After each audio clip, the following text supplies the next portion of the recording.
بسم الله الرحمن الرحيم الحمد لله حمدا كثيرا طيبا مباركا فيه اللهم صل وسلم وبارك على سيدنا محمد السلام عليكم ورحمة الله. La citoyenneté. Tout le monde est d'accord pour dire que l'être humain est un animal sociable.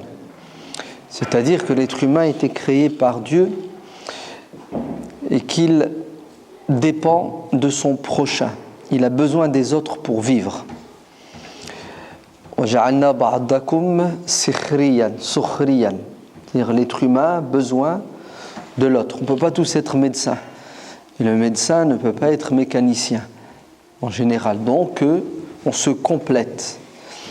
Ma vie dépend de quoi? De cette capacité que j'ai à vivre en harmonie avec les autres pour qu'on s'entraide et qu'on évolue ensemble. Vivre seul, ce n'est pas possible, n'est-ce pas? Même au paradis, puisque Dieu, quand il a créé Adam alayhi salam, il ne l'a pas laissé seul. Il a créé une femme pour qu'elle vive avec Adam. Bien qu'il était au paradis, on aurait pu dire qu'au paradis, seul, tu es heureux. Et non, au paradis, tu as besoin de compagnie. Qu'est-ce que vous pensez alors de la terre qui n'est pas le paradis? Où il faut quoi? Il faut travailler, il faut trimer, il faut semer pour récolter. Donc, nous dépendons les uns des autres. Nous avons tous besoin de notre prochain. L'être humain ne peut pas vivre seul. Et s'il vit seul, sachez que c'est exceptionnel. D'ailleurs, quand on veut punir quelqu'un, on l'enferme, n'est-ce pas? C'est quoi la prison? Si on l'isole du milieu dans lequel il est, sa famille, son entourage, ses proches, ses amis, on le met en prison. Et quand il est en prison, si on veut à nouveau le punir, on le met où? Au trou, dans le mitard. Là, vraiment, c'est l'isolement total. Après l'isolement social, familial, là, c'est l'isolement physique et psychologique. Et il devient fou généralement, n'est-ce pas? Donc, nous sommes faits pour vivre ensemble, nous sommes faits pour s'entraider, nous sommes faits pour vivre le bonheur et le bien-être ensemble. Donc ça, c'est le premier point. Deuxième point, puisque nous sommes faits pour vivre ensemble, mais il faut des règles, il faut des lois, des règles morales qui seront l'expression de notre pensée, de notre idéologie, de notre philosophie, de notre religion, et il faut des lois. Sinon, puisque l'être humain est faible, l'être humain, il est prédisposé à faire le bien et le mal, à commettre la justice et l'injustice. Donc s'il n'y a pas des limites et des règles, le plus fort va l'emporter et va dominer le plus faible. Le méchant va dominer le gentil. Donc les règles morales et les règles juridiques sont nécessaires pour vivre ensemble. On vit ensemble dans la société. C'est quoi la société? C'est une addition d'individus, de familles qui se retrouvent dans une sphère géographique. Bon, si on ragrandit, ça fait un pays, n'est-ce pas? Si on ragrandit, ça fait un continent. Et puis si on ragrandit, ça fait la planète. Donc on vit ensemble dans une sphère géographique à la lumière donc d'une philosophie, d'une idéologie, d'une morale et de règles, et nous sommes attachés à ce milieu parce que on est enraciné dans ce milieu comme un arbre. Pour qu'il vive, il lui faut des racines pour qu'il puisse du sol. L'être humain, quand il vit dans un endroit, il est attaché à cet endroit parce que il en a besoin. Ainsi, comme nous avons besoin de connaître nos parents, de nous attacher à nos parents, et nos parents nous apportent des choses, nous avons aussi ce besoin qui est naturel d'être attaché à l'endroit où nous vivons. C'est-à-dire qu'on est attaché au climat, on est attaché à la nature, on est attaché à la maison dans laquelle on vit. Tout ça fait que l'être humain, il développe des sentiments nobles vis-à-vis de l'endroit où il vit. D'ailleurs, il aime cet endroit où il vit, parce que c'est là où il a vécu des beaux moments, c'est là où il croise des gens qu'il aime.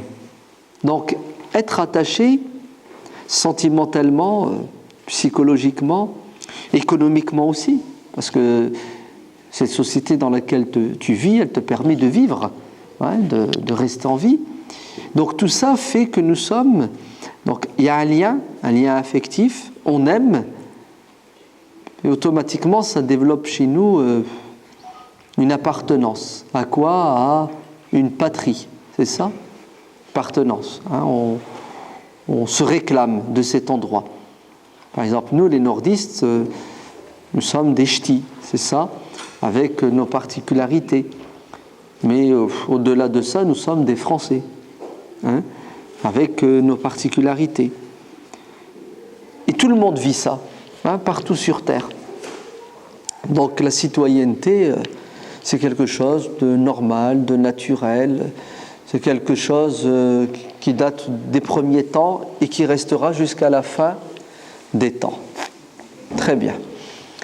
Notre prophète, sallallahu alayhi wa sallam, est né à la Mecque. Il a vécu à la Mecque la majeure partie de sa vie, pendant 53 ans. Le prophète était attaché à la Mecque. C'est là où il avait ses souvenirs, il avait ses repères culturels, historiques, familiaux. Et il avait des relations avec ses concitoyens. Il ne vivait pas seul. Il commerçait avec les gens, il échangeait avec eux au quotidien. Il participait à la construction intellectuelle, économique, au développement de la Mecque.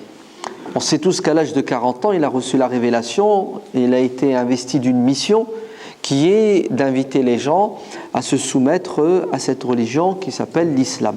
Certains vont accepter, d'autres vont refuser. Ce n'est pas parce que les Mécois et la Mecque dans sa grande majorité va rejeter l'islam et le prophète, voire même le combattre, que le prophète va déclarer la guerre à sa cité, à sa société, à son pays, pour parler de nous. Bien au contraire, le prophète sallallahu alayhi wa sallam, malgré l'hostilité de la Mecque et des Mécois, il est resté attaché à son pays parce que c'est le sien. C'est pas parce que mon épouse a des défauts que je vais m'en débarrasser. Elle a des qualités aussi. C'est pas parce que je m'entends pas avec mon patron sur certaines choses que je vais démissionner. Je m'entends avec lui sur d'autres choses. Donc le prophète reste à la Mecque. Il aime la Mecque, il est attaché à la Mecque jusqu'à un certain moment où la vie devient impossible pour lui à la Mecque. On veut attenter à sa vie, on veut l'éliminer physiquement, après l'avoir privé de droits civiques fondamentaux, la liberté d'expression, etc., etc. Donc, qu'est-ce qu'il fait à ce moment-là? Il répond à une injonction divine qui lui dit de quitter la Mecque. Et il va quitter la Mecque avec amertume. Il n'est pas content de partir. Il verse même des larmes de tristesse. On dirait, et c'est réel, qu'il a été arraché, déraciné. C'est comme un arbre, déraciné. Et il se retourne et il regarde son pays natal auquel il est accroché, qu'il aime, qui est devenu hostile, vous entendez? Qui le combat, avec qui il ne s'entend plus au niveau philosophique, au niveau spirituel. La Mecque n'est pas musulmane, elle est même anti-musulmane.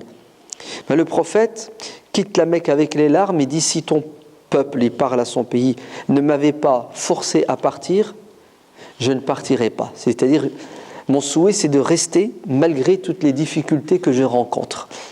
Alors pourquoi le prophète veut rester? Parce que justement, la pire des choses, c'est d'arracher un individu à son milieu, comme un poisson. Quand vous le sortez de l'eau, il étouffe. Et le prophète va aller à la Mecque avec ses compagnons pour des raisons religieuses, des raisons de liberté, et les compagnons vont souffrir eux aussi. Ils vont se plaindre, ils vont souffrir physiquement, parce que le climat n'est plus le même, et ils vont souffrir psychologiquement, parce qu'ils ont la nostalgie de leur Mecque, de leur pays. Et le prophète sallallahu alayhi wa sallam va intervenir en disant « Ô Seigneur, fais-nous aimer fais-nous aimer Médine, leur refuge, fais-nous aimer Médine comme nous aimons la Mecque, voire plus. Allez, Allah, aide-nous à supporter l'exode, l'exil. » Vous entendez? C'est un exil. Je t'ai déraciné, je t'ai mis dans un endroit où tu n'es pas chez toi. Tu es mal à l'aise. Et tu n'as qu'une envie, c'est de revenir à la case départ. Mais ce n'est pas possible, alors, Ya Allah, aide-moi à aimer ce nouvel endroit. Vous entendez? Et on sait tous que Médine n'est pas musulmane à 100%. Médine, vous avez des musulmans, vous avez des polythéistes et vous avez des juifs. Et effectivement, Dieu va les secourir. Et puis l'amour qu'ils avaient de la Mecque va être remplacé par un nouvel amour, celui de Médine. Et ils deviennent des citoyens de Médine. Et ils s'intègrent désormais à Médine. Et les compagnons partent du principe que leur avenir désormais, il est où? Il est à Médine, il n'est plus à la Mecque. La preuve, en l'année 8 de l'Hégire, lorsque les Sahaba vont faire la conquête de la Mecque, Saad ibn Abi Waqqas va tomber malade, il va se sentir mourant, et là il va se plaindre auprès du prophète sallallahu alayhi wa sallam en disant « Ya Rasulallah, j'ai peur de mourir à la Mecque parce que j'ai peur de perdre toutes mes bonnes actions. J'ai peur de perdre le statut de muhajir, celui qui a fait l'exil. » Et on sait tous que les compagnons ne reviendront pas finir leur jour à la Mecque parce qu'ils ont délaissé la Mecque pour Dieu. Et quelqu'un qui délaisse quelque chose pour Dieu ne revient pas sur la chose qu'il a délaissée. Quand vous faites une sadaqa, vous n'avez pas à la récupérer. Quand vous abandonnez une chose, lillah, vous ne revenez pas sur cette chose. On a abandonné la Mecque pour Dieu, on ne reviendra pas à la Mecque. Et le prophète lui a dit, ne t'inquiète pas, tu ne mourras pas à la Mecque, tu ne perdras pas ce statut de muhajir, d'exilé. Ta récompense, elle restera totale puisque tu retourneras à Médine. Donc, ils s'intègrent désormais à Médine, deviennent des citoyens de Médine où ils s'engagent pour la construction de cette nouvelle cité qui est désormais la leur. Et si il n'y avait pas cette dimension spirituelle, c'est-à-dire le fait que le prophète alayhi salam a prié pour qu'ils aiment Médine, si il n'y avait pas cette dimension spirituelle, le fait qu'il voulait garder le statut d'exilé jusqu'à la mort, les Mécois seraient retournés à la Mecque, parce que l'être humain est attiré. C'est comme le chant des sirènes. Il est attiré par quoi? Par ses origines. Le retour, il est normal et naturel. Mais ne demandons pas à quelqu'un de retourner dans un endroit dont il n'est jamais venu. Ça n'a pas de sens. Le musulman est attiré par ses origines. Très bien. Donc, le prophète sallallahu alayhi wa sallam était un citoyen mécois. Il aimait la Mecque. Et d'ailleurs, il considérait les Mécois comme ses concitoyens. Le Coran parle de fraternité. Il a Ad akhahum Hud. Dieu a envoyé au peuple de Ad, qui ça? Hud. Au peuple de Samoud, Salih. Au peuple de Sodome et Gomorrhe, Lot. Et ainsi de suite. Et regardez comment Dieu définit la relation entre le prophète et son peuple. Le peuple de Samoud n'était pas musulman. Il n'était pas croyant. Il était même hostile à l'islam. Dieu dit que la relation qui est entre Samoud et Salih, leur prophète, c'est une relation fraternelle. Akhuhum, leur frère. Pourquoi est-ce que Dieu parle de fraternité ici? Parce qu'ils ont des liens en commun. Ils ont l'histoire. Ils ont la géographie. Ils ont l'économie. Et ils ont la culture. Bien qu'il y a quelque chose de fondamental qui les sépare, qui est la croyance et la religion. Mais ce n'est pas parce que nous n'avons pas la même religion que nous n'avons pas d'autres choses en commun. Alors, nous, on a toujours tendance à regarder la moitié du verre vide et on oublie l'autre moitié. Alors, le Coran met en exergue cette notion de relation entre les citoyens. Certes, ce n'est pas la fraternité spirituelle, ce n'est pas la fraternité de sang, mais c'est une fraternité citoyenne. Vous entendez ? Il y a entre les différents citoyens des relations, et le Coran les qualifie de relations fraternelles, c'est-à-dire avec des droits et des devoirs. Très bien. Une fois qu'on a compris tout ça, question, est-ce que c'est islamique d'aimer l'endroit où on est né, on va l'appeler, on va utiliser le langage courant, moderne, son pays? Mais bien sûr, d'ailleurs c'est normal, c'est naturel. Dieu dit dans le Coran, قُلْ إِنْ كَانَ آبَاؤُكُمْ أَوْ أَبْنَاؤُكُمْ أَوْ إِخْوَانُكُمْ, et le verset continue, et à un moment donné il dit وَمَسَاكِنُ تَرْضَوْنَهَا, c'est-à-dire, si vous préférez toute une série de choses à Dieu, son prophète et le sacrifice pour la religion, alors vous êtes des musulmans pervertis. Parce que Dieu, la religion, doivent être la priorité pour vous. Le reste vient se greffer. Et si le reste remet en question cette religion, cet amour pour Dieu, alors vous devez le sacrifier. Parmi ces choses, Dieu parle de وَمَسَاكِنُ تَرْضَوْنَهَا, vos demeures, votre ville, votre pays, c'est-à-dire le nationalisme. Si le nationalisme remet en question notre religion, alors il est à condamner. En bon français, on aime Dieu et le prophète, on aime son pays, d'accord, ce qui est normal et naturel, mais cet amour de notre pays ne doit pas nous aveugler, si bien qu'on trahit Dieu et le prophète. D'accord ? Il y a un hadith qui court qui n'est pas authentique. Hubbul awtan min al-iman. L'amour de sa patrie est une preuve de foi. Ce n'est pas un hadith sahih. Mais le sens en lui-même est noble. D'accord ? On l'a vu, le prophète, il aimait la Mecque ou il l'aimait pas ? Il l'aimait à pleurer. N'est-ce pas ? Très bien. Donc, nous sommes nés en France, c'est ça ? On a grandi en France. On est attaché à l'endroit où nous sommes nés, où nous avons évolué. Donc nous sommes français, comme le prophète était mécois, n'est-ce pas ? Le prophète aimait la Mecque, donc c'est tout à fait normal que nous aimions la France. Et celui qui n'aime pas l'endroit où il est né, c'est qu'il a un problème. Donc soit il a un problème psychologique, d'accord ? Ou psychiatrique, la truc, elle n'est pas si évidente, la limite. Ou soit il a un problème avec qui ? Avec son pays, car il a des comptes à régler avec son pays. Et qu'est-ce qu'il fait ? Il le rejette, il le déteste. Comme un enfant qui n'aime pas ses parents.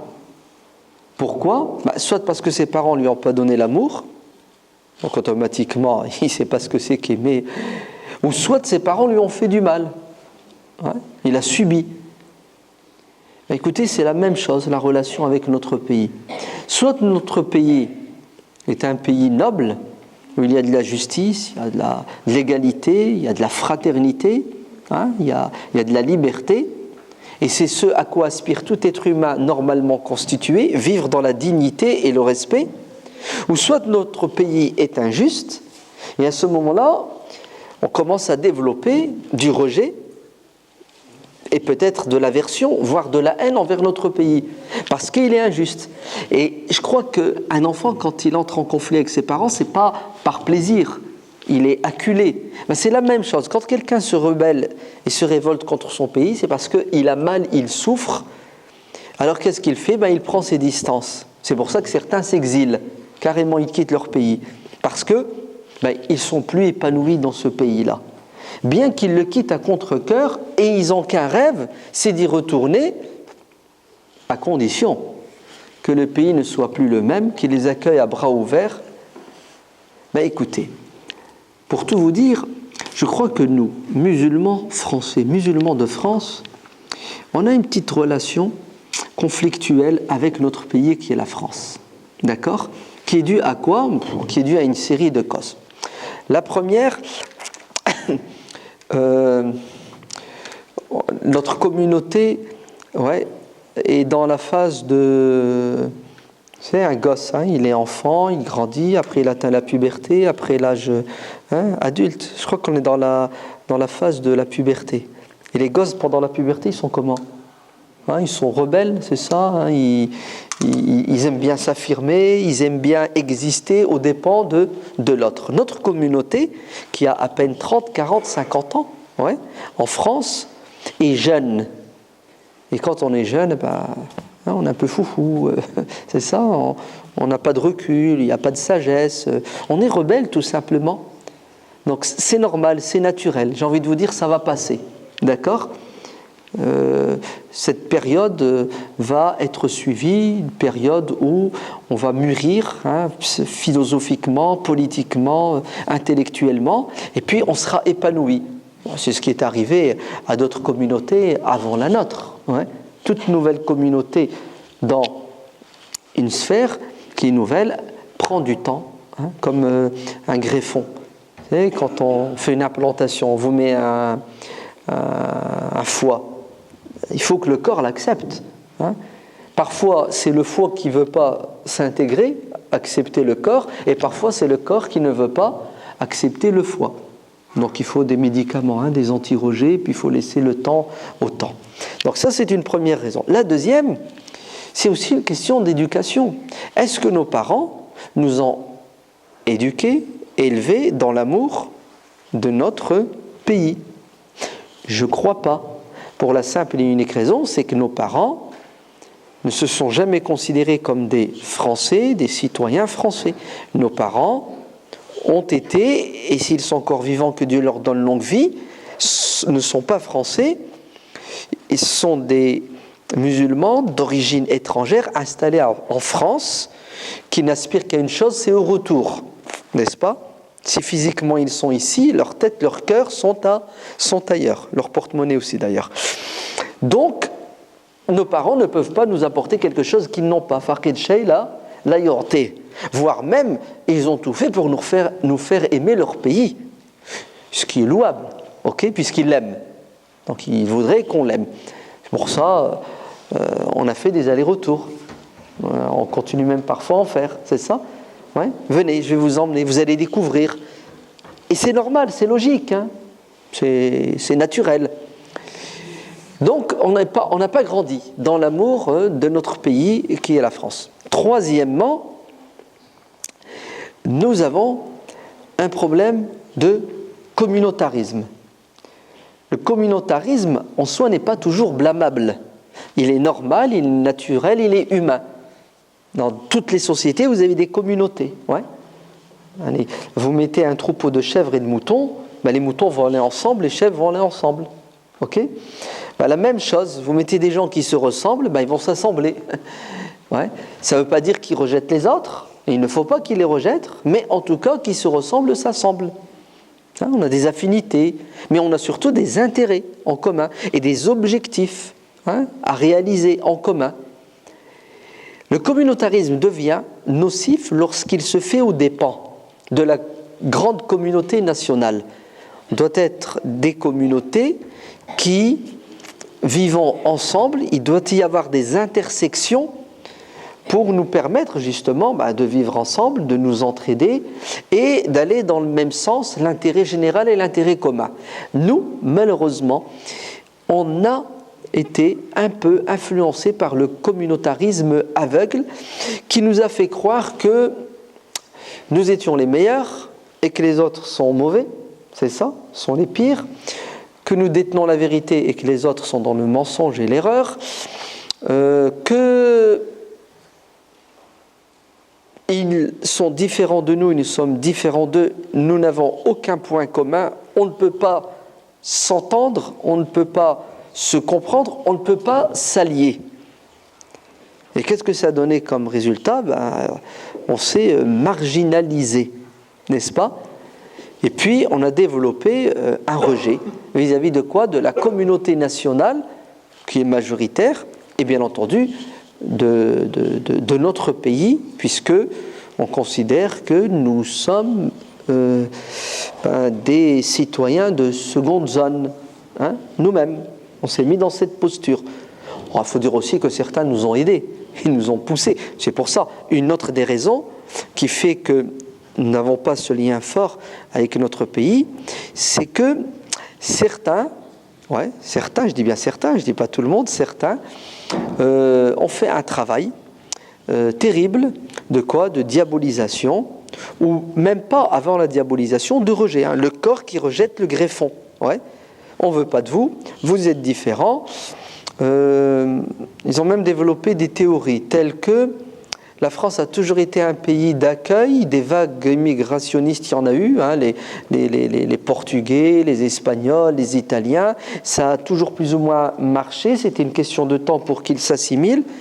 Quant à vous, vous êtes inintégrable, c'est ça, vous ne voulez pas fondre dans le paysage, et qu'est-ce qui vous empêche de vous intégrer ? C'est votre philosophie, votre religion. Conclusion, on vous rejette ou on fait tout pour vous éloigner. Et puis, il y a aussi le passé, l'histoire, qui est encore là.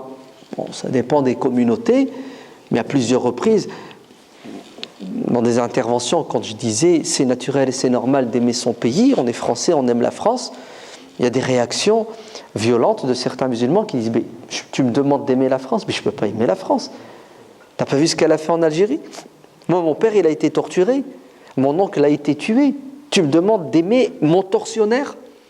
Donc, cette histoire, elle est encore plus ou moins présente de la colonisation. Et nous condamnons la colonisation. Et nous disons que c'est un crime. Mais vivre dans le passé éternellement va vous empêcher de vous épanouir dans le présent et de vous projeter dans l'avenir.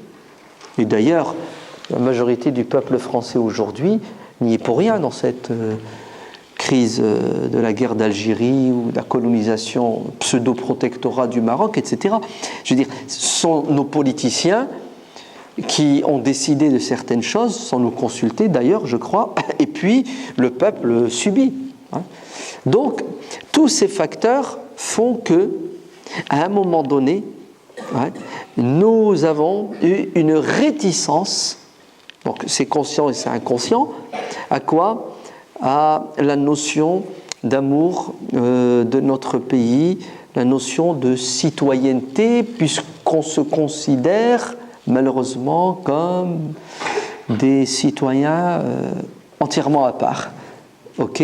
Quand on veut bien reconnaître le statut de citoyen.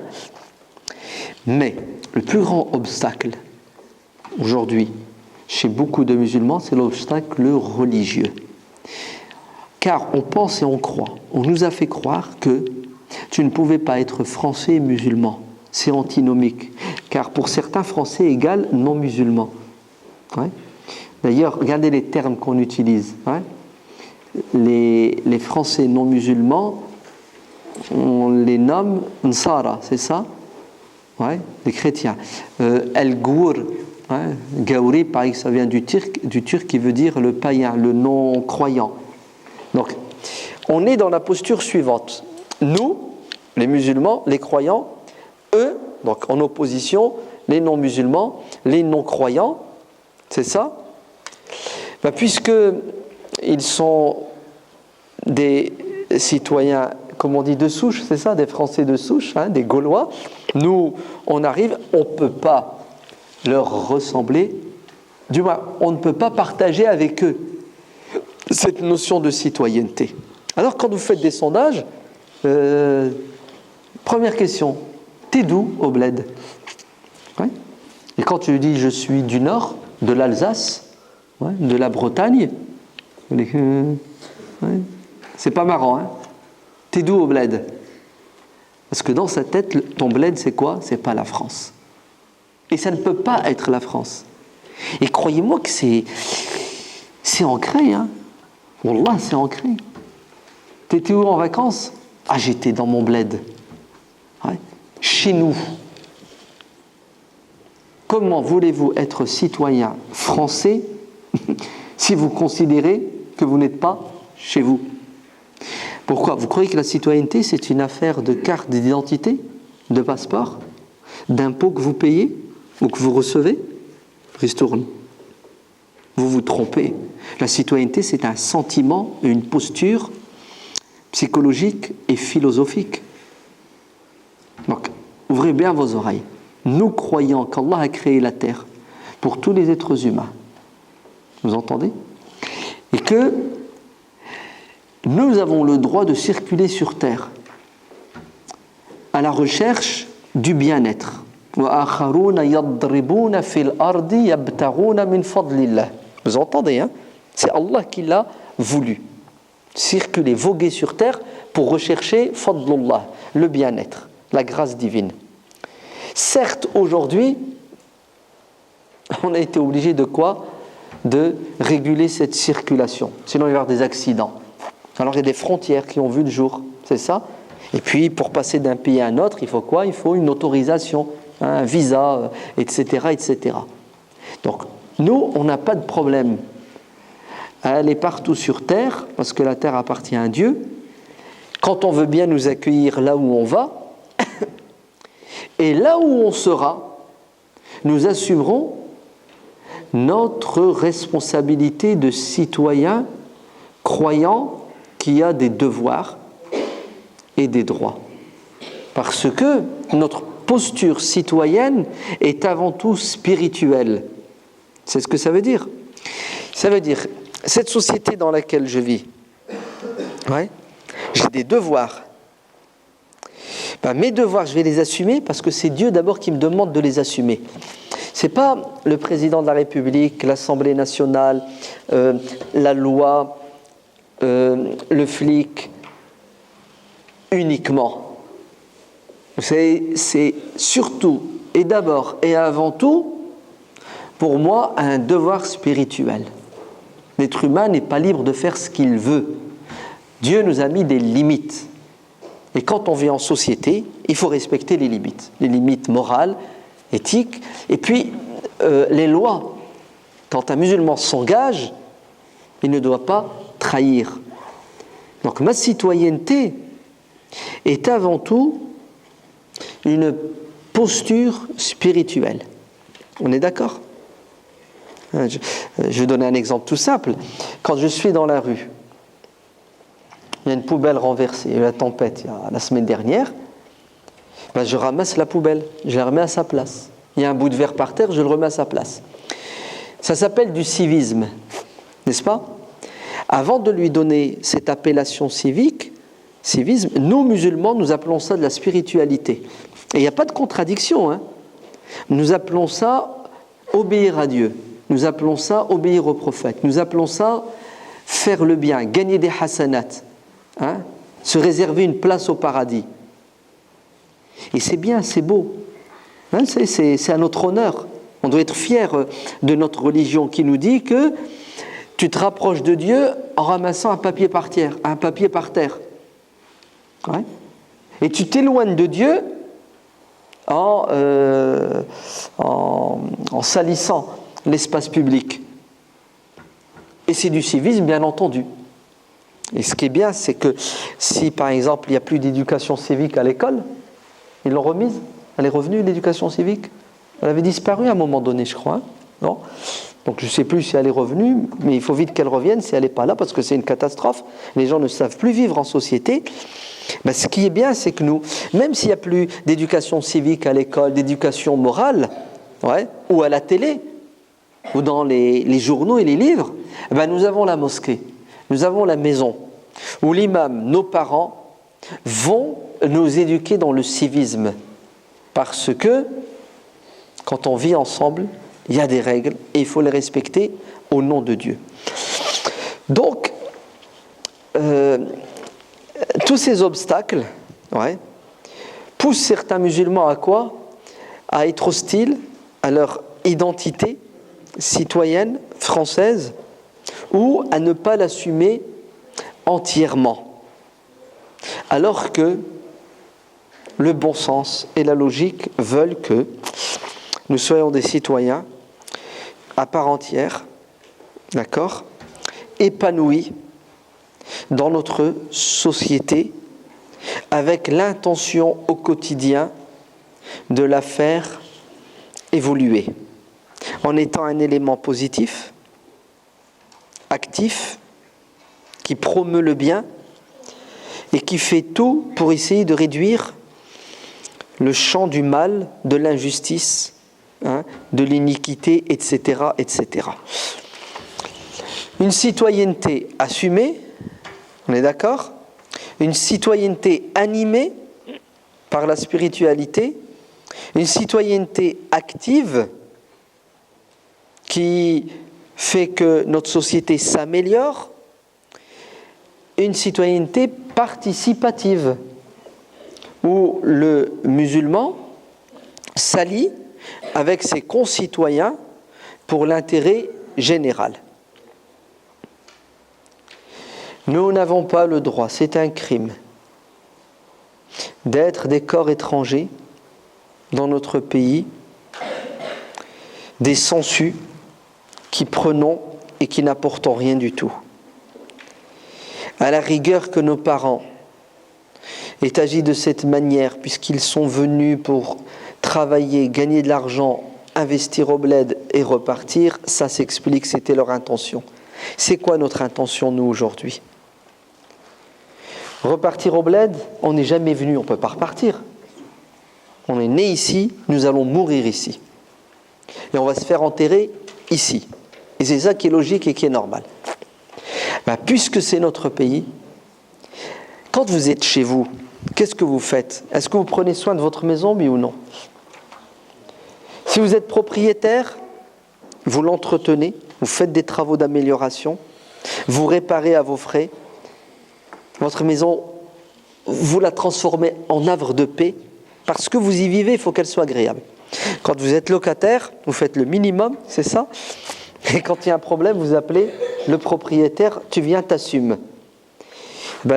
Un locataire ne se comporte pas comme un propriétaire. Vous êtes propriétaire de la France. La France appartient à tous les Français. Prenez soin de votre maison. Ouais. Ne la détruisez pas.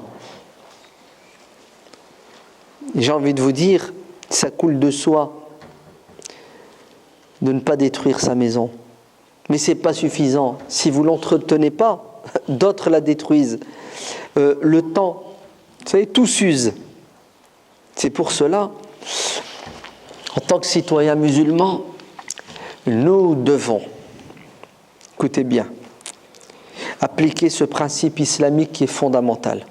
C'est un leitmotiv coranique, ça revient sans arrêt dans le Coran.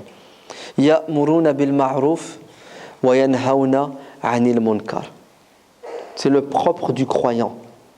Il est sensible au bien, il est sensible au mal. Il est sensible à la justice et à l'injustice. Qu'est-ce qu'il fait ? Il fait la promotion, il développe le bien, la justice. Et il fait tout pour endiguer le mal, combattre l'injustice. Il n'a pas le droit de rester les bras croisés. C'est un péché.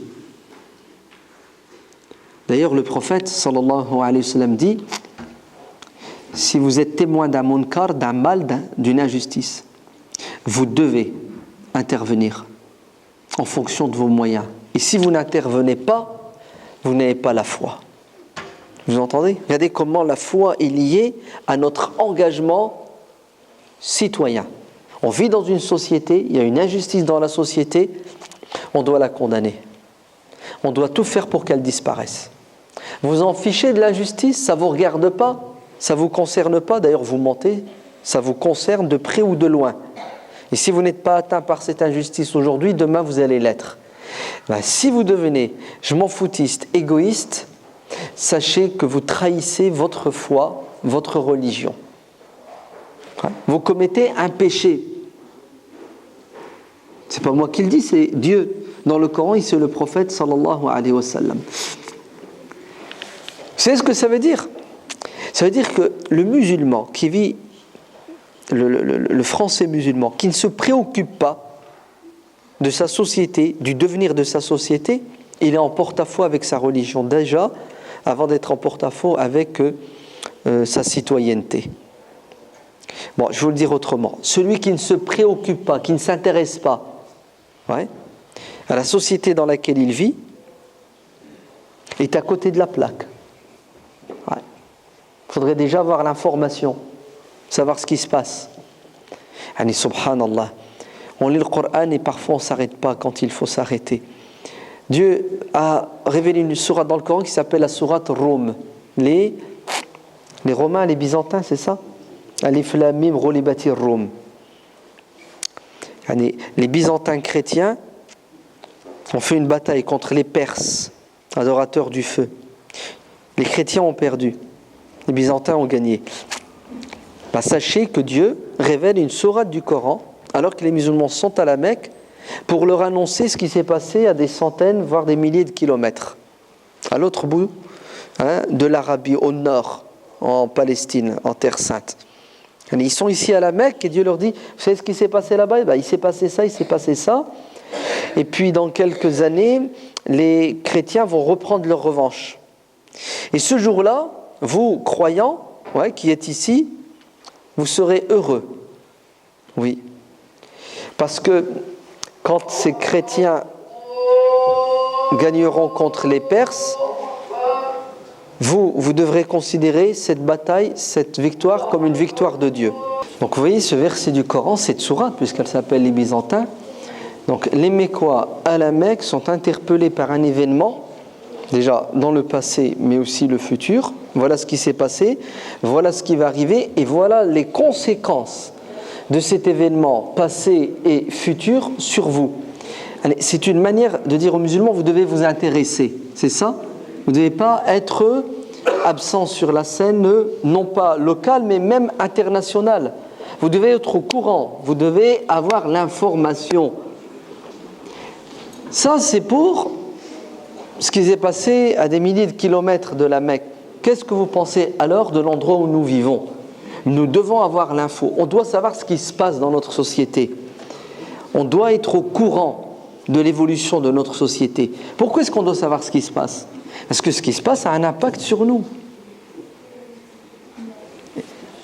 Tous les musulmans de France et de Navarre, j'exagère, on va dire 99%, les musulmans de France et de Navarre ont été choqués et sont attristés par cette loi qui a été votée, le mariage pour tous.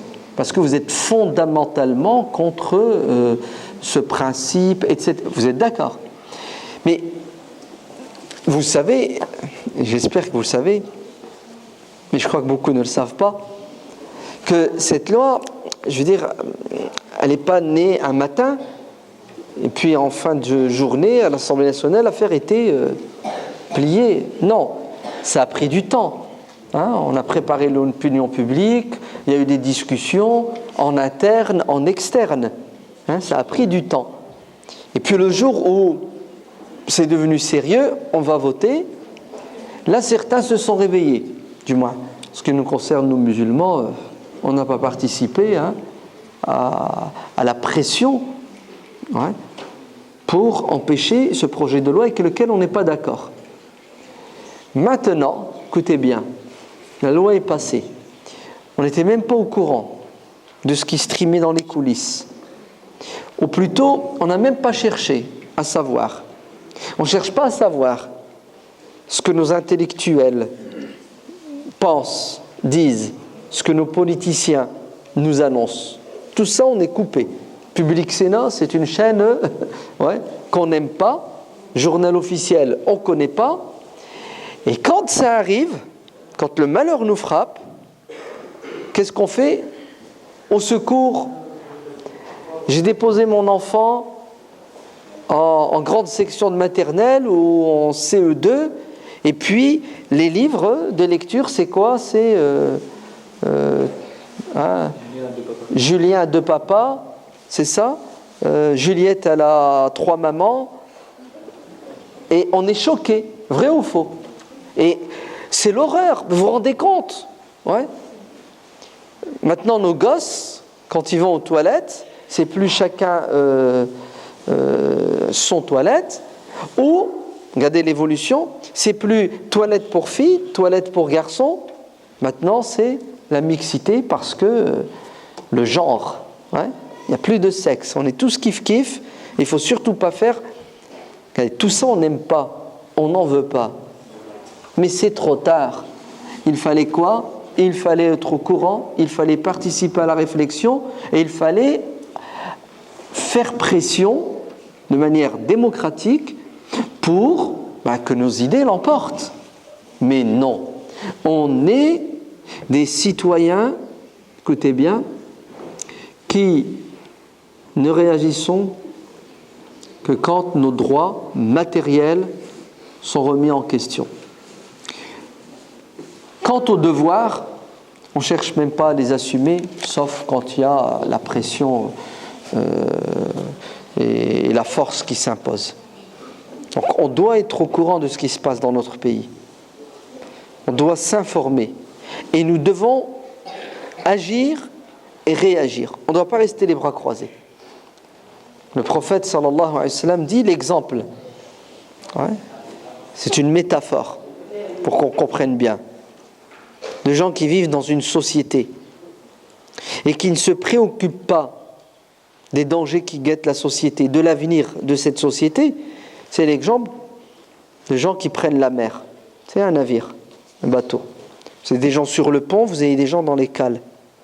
Ceux qui sont dans les cales, quand ils ont besoin d'eau, ils sollicitent, ils interpellent ceux qui sont sur les ponts.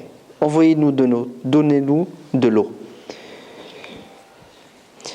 Un jour, un petit malin, intérieur dans les cales, il a une idée. On embête ceux qui sont en haut. Proposition, on fait un petit trou dans la coque et il y a de l'eau qui rentre directement et ça arrange tout le monde. Le prophète, sallallahu alayhi wa sallam, dit, s'il le laisse faire, il va se noyer et noyer les autres. S'il l'empêche de faire, ils vont le sauver et se sauver eux-mêmes. C'est ça la société. Vous entendez ? Si on est spectateur, notre société, elle va vers quoi? Elle va vers les fonds marins. Au niveau philosophique, au niveau moral, au niveau politique, au niveau économique. C'est une catastrophe. Le fait de ne pas s'impliquer. Et quand je vous dis s'impliquer, c'est à tous les niveaux. Être présent là où il faut. Prendre la parole. Ouais. Donner son avis. Regardez. Dans 2 mois, ça sera 2014. Ouais, il y a une échéance électorale fondamentale. C'est quoi la politique? La politique, c'est la gestion de la cité, la gestion des affaires courantes de l'endroit où tu vis. Ouais. La politique, c'est pas un péché, c'est pas un monstre hideux. Non, la politique, c'est quelque chose de noble. On doit être organisé. Ouais. Il y a des dirigeants et des dirigés. 2014, c'est demain. On va devoir répondre à une invitation citoyenne. Venez donner votre avis. Critiquer, sanctionner. Si vous êtes satisfait de ceux qui ont dirigé votre ville pendant ces années, reconduisez-les. Vous n'êtes pas satisfait, sanctionnez-les. Malheureusement, beaucoup de musulmans ne sont pas préoccupés par cette échéance électorale. Alors qu'elle est la plus importante, c'est du direct, c'est du quotidien. Vous entendez? C'est votre quotidien. Mais c'est surtout le quotidien de vos enfants. N'est-ce pas la mairie qui s'occupe des écoles primaires? L'enseignement primaire, qui le gère? C'est directement la mairie. Vous vous rendez compte? On vit dans une société et notre société est dirigée par des gens qu'on ne connaît même pas, on ne connaît pas leur idéologie, leur pensée, et on ne sait même pas est-ce qu'ils savent conduire et où ils nous emmènent. Alors intéressez-vous et impliquez-vous et suscitez l'engouement chez les gens, réveillez les autres pour qu'ils assument leur citoyenneté. Ne restez pas les bras croisés, parce qu'il y en a qui bossent à votre place. Et la politique, si on n'en fait pas, on va la subir. Parce que nous ne sommes pas dans une société où c'est l'anarchie qui domine. Nous sommes dans une société démocratique. C'est le peuple qui décide et qui choisit ses dirigeants. Et si vous dites qu'il n'y a pas de démocratie, c'est que vous ne vivez pas en France. Et vous n'êtes pas au courant du système dans lequel nous vivons. Il y a de la démocratie. Maintenant, peut-être que certains